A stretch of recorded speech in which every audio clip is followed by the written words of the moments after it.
এসেছি রানিং করে। ওই একজন ছুটে চলে যাচ্ছে বাড়িতে, ওই চলে যাচ্ছে।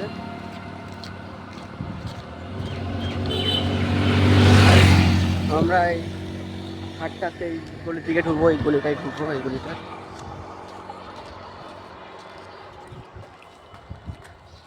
তা ওই বলছিলাম যে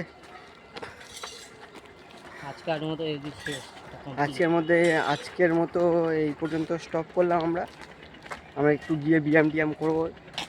আমাদের এতে নির্দিষ্ট জায়গায় আছে, ওখানে ব্যায়াম করবো। এই প্রভু লাইক ফাইক সবাই করবে। এই জুতোটার অবস্থা পুরো খারাপ, ছোটা যাচ্ছে না, ছিঁড়ে গেছে। কিনবো, খুব শীঘ্রই একটা কিনবো। এবারে গিয়ে আমরা একটু ব্যায়াম করবো, তারপরে টাটা করে দেবো।